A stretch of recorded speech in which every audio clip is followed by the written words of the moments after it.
بسم اللہ الرحمن الرحیم۔ بیٹھنے کی جگہ علامہ انور شاہ کشمیری کے انتقال کے بعد پورے دارالعلوم کی تمام عمارتوں سے بلک بلک کر پھوٹ پھوٹ کر رونے کی آوازیں آتی تھی۔ کون رو رہا تھا؟ ان کے شاگرد جنات رو رہے تھے۔ مولانا اعزاز علی صاحب جن کی لکھی ہوئی کتاب نفحۃ العرب داخل کور سے ہے، مولانا ناظم تعلیمات تھے، اور باب قاسم سے آپ داخل ہوں، اہتمام کے نیچے جو زینے ہیں، ایک کمرہ دائیں جانب ایک کمرہ بائیں جانب، دو دو سیٹیں کمرے ہیں۔ یہ بائیں جانب کمرے کا واقعہ ہے۔ شیخ العرب شیخ الادب رات میں گشت لگا رہے ہیں، بچے پڑھ رہے ہیں کی باتیں کر رہے ہیں، اس کمرے میں آئے، کھڑکی کھلی تھی، لمپ جل رہا تھا، مختصر المعانی کی جماعت دو بچے اس میں رہتے تھے، دیکھا کتاب کھلی ہوئی ہے، ایک سانپ یوں کتاب کا مطالعہ ہو رہا ہے۔ وہ سمجھ گئے کہ دونوں جنات تھے۔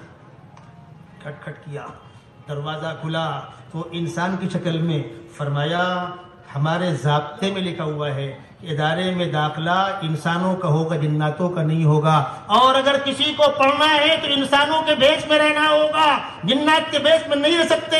تم نے یہ حرکت کیسے کی؟ وہ پیروں پہ گر گئے۔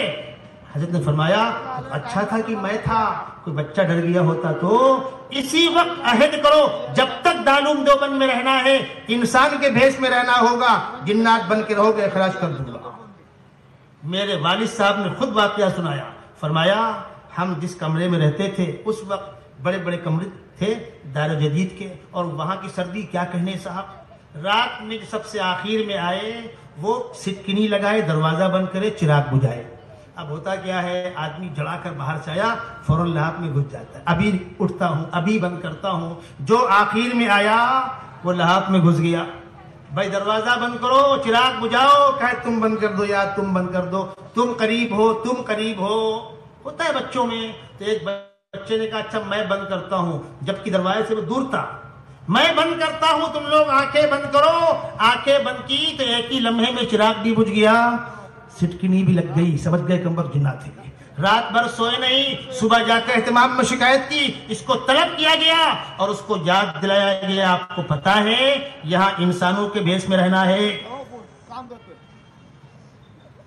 میں نے اپنی نگاہوں سے خود دیکھا، مولانا صدیق صاحب 92 مدرسے میں، چھوٹا سا گاؤں ہے، گاؤں دیہات میں کتے کتنے ہوتے؟ 2 4 5 ہوتے، یہ فلانے کا یہ فلانے کا یہ فلانے کا۔ ہم لوگوں نے 2 کنٹل کے کتے دیکھے، گدھے اور پاڑے کے سائز کے، ان کو دوڑاؤ، کچھ دور آگے گئے گم۔ ہم لوگوں نے آ کر مولانا شکایت کی، حضرت رات میں کتے اندر آتے ہیں، ہم لوگوں نے چاروں گیٹ بند کیا، دوڑایا، کہاں چلے گئے سمجھ میں نہیں آیا، گم ہو گئے۔ تو فرمایا تم کو کاٹتے ہیں؟ ہم لوگوں نے کہا نہیں، اللہ کی مخلوق کو پریشان مت کرو، وہ سب میرے شاگردوں کی ٹیم۔ مولانا صدیق صاحب مسجد میں آرام فرما رہے ہیں، اندھیرا ہے، ایک صاحب ٹارچ لے کر آئے، دیکھا حضرت کے سینے پر ایک سانپ بیٹھا ہوا ہے۔ اب اس کو مارے کیسے؟ پتھر سے مارے، لاٹھی سے مارے، کیسے مارے؟ شور ہوا، لوگ جمع ہو گئے، کچھ دیر میں گم ہو گیا۔ کوئی شاگرد تھا جو اپنے استاد کے چہرے کی زیارت